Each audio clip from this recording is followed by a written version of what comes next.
1, 2, 3. Yes, it's the Late Late Breakfast Show with your host, Bernie J. Mitchell. Are you in? Are you in?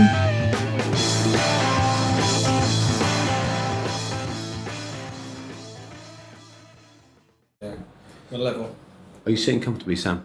Yes. It's on now. It's on now. So, Sam, is it Sam Michel or Sam Michel or You're making me sound far more exotic than no, Michel. Michel? And what is Chinwag at the moment? Oh boy. The entity that is Chinwag. So Chinwag is a multi-tentacled beast. What we're best known for is we're the lead organisers for Social Media Week London. We run digital missions, which are trade missions, helping small, fast-growing firms expand internationally. We run a jobs website, and we last year we launched Chinwag Psych, a new conference and meetup series about psychology, neuroscience, and behavioural economics. So a couple of things here and there. And how, I actually genuinely don't know this. I'm not just asking this for the purpose of the podcast. How did you end up there? Because you seem to sort of be at the pulse of the tech social beast. But where you were milkman. I'd love to say it was a very carefully honed, well thought through plan, but it's probably closer to let's say an agile business model with many pivots along the way. Yep. So Chinwag started by accident in it's a bit blurry, 95, 96, yep, on an email list with people doing marketing, or people talking about doing marketing on this interweb thing. Yep. And it kind of grew and grew from there. And that was kind of the legacy. It started from a community on an email list, which then morphed into events and meetups and conferences. And then 4 years ago, we started, we hooked up with the guys who founded Social Media Week in New York and launched Social Media Week London. And that's sort of taken us... So it's nearly 20 years. Oh, you make me feel old, Bernie. Yeah, it's about, Wow. Yeah, it is. Yeah, God, yeah. How did you get into that accident? Did you sort of study psychology and then start doing that, or...? No, I did computer systems engineering. I say did. I remember turning up to an exam and the bloke at the front going, "Who are you?" And I was asking him who he was, and it turned out he led the course that I was supposed to have attended. But let's skip over that. I've done that too. So Yeah, not exactly. in catering. So from that, but I was more on the event side of things and working at Imperial College. And this bloke came in and put a cable into my office, and then the cable got plugged into the computer. And so, this is the email. I said, "What's email?" Actually, I knew what email was. Oh, that's good. It'll make email much easier. And then they, one of the computer system students there showed me Mosaic, and I built the college the first website. Back in the days when you couldn't do tables or coloured backgrounds, and it was very, very basic.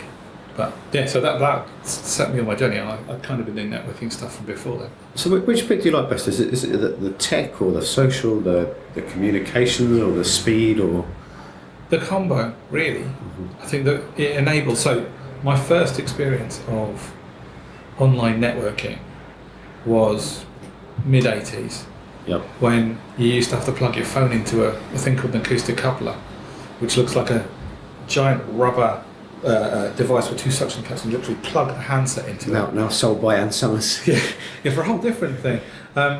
And then you could dial up bulletin boards, and in those days bulletin boards were about gaming, and we took very, very early text-based gaming and quizzes and stuff. And the bit that got me was I could have conversations with people in America, actually mainly in America, but just generally all over the world, from my bedroom or from the lounge or wherever. Actually, it was under the desk in the study because that was the only place I could plug the phone in. But that's the bit that got me, is you could suddenly have these conversations with very few barriers. It's a bit like now when we're putting together conferences, and one of the ways we contact speakers who would really like to be there is via Twitter. There's no physical connection. We've not bumped into them at another event. We're reaching out to them on a network and connecting with them and trying to make stuff happen. Now, how's this? Cause I'm going to try and pull it in. So there's a sort of social collaboration, and there's like a business case for all this, and and Social Media Week's coming up, and that all kind of collides together in a different way every iteration of Social Media Week, and it's definitely evolving. Yeah. Yeah, a few years ago it was Facebook pages and measurement, wasn't it? And now there's like it all gets hazy, doesn't it? I'm trying to remember the very first ones were all about. I think they were hilariously probably really similar, but just we called them different things. It was probably Twitter for business. Yeah, I'm guessing it would probably content marketing, analytics. Yep.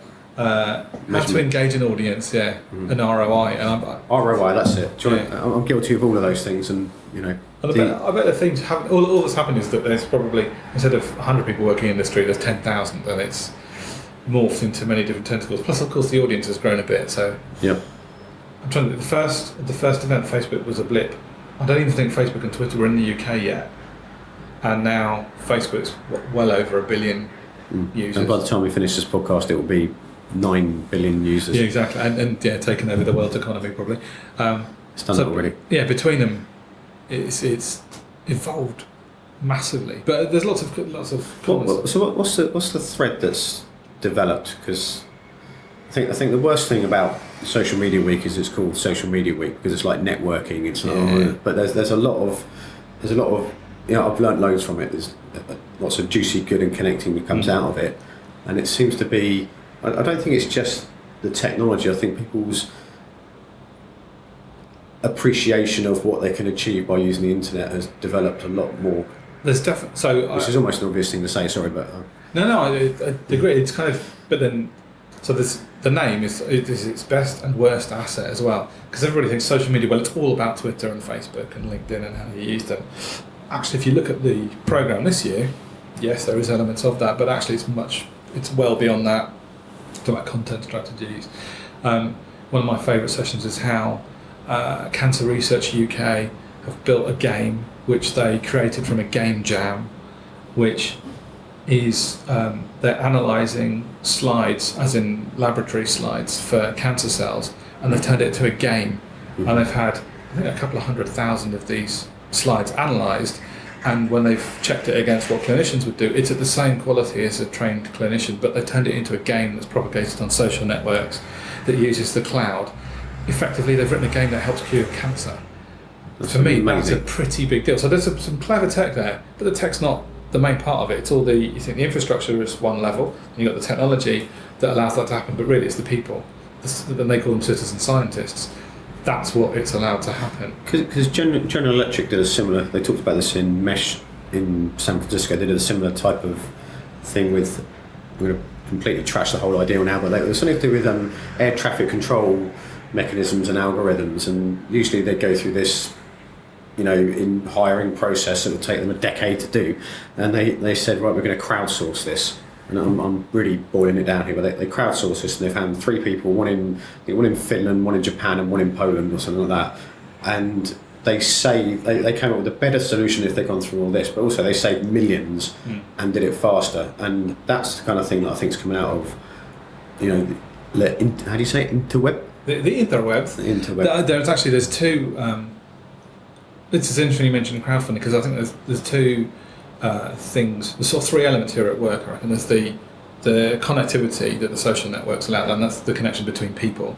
There's the crowdfunding, crowd supporting side of things, and then there's also APIs, open data, and what that allows. And so, one of the things it's driving is open innovation, and that's allowing people from different groups to come together and work on projects that would never come together before. And there's loads of studies, like the Wikinomics book has a few of those in. I heard about a friend's company was working on a case study, on a project where they brought, I think it was McLaren's Formula One pit crew into the same room as people working in NHS A&E departments. And they were using the techniques from the Formula One pit stops in terms of turning beds in A&E.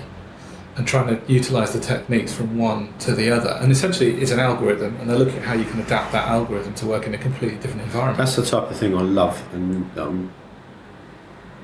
that's a sort of element of the sharing economy for me, definitely, finding out how to do different things from different places. So what's in terms of, I don't know how to ask it, so I'm just going to dump it on the table rather than elegantly slide it in there, is I've always firmly believed, and now I'm starting to understand it better, that social media is much more than just marketing, but I fear that some people think it's just to sell stuff. And what would you say to them, Sam? Well, so I would say it depends how you define marketing. Yeah. So marketing could be, I'm a big brand and I want to flog my tin or fizzy drink with a 400% markup, and I need to get the brand out everywhere and get shops to stock it and get people to buy it. Or that's one bit of marketing. Marketing could also be, I'm a cancer charity with a problem to solve, and I want to engage a huge audience in helping me solve that problem. Yeah. Or I'm an individual with an idea and I want to gather a group of people to create a hack day. I think the spectrum of what marketing is. There's the, if you like, the in quotes evil commercial marketing that actually pays the rent. Yeah. There's also the marketing that helps a passion project start. There's like, have you ever come across Good Gym?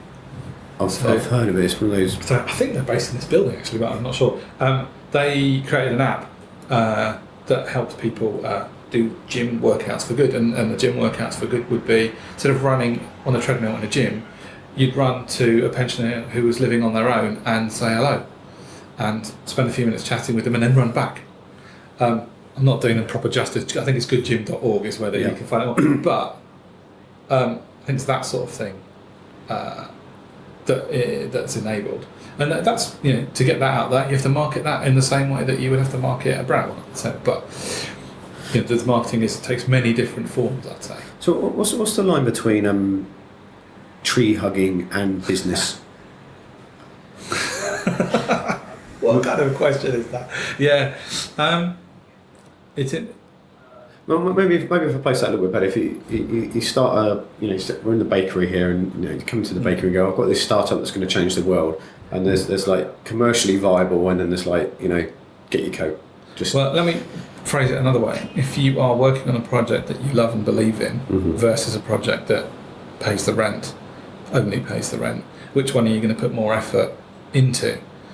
You're going to put the one into that actually is fulfilling, and if there's a commercial end to it, then even better. And if you can find a commercial or a sustainable way of delivering the thing that you're passionate about, then life is sweet. I started off working in factories, and it's quite grim if you're sitting in front of a machine for 8 hours at a time.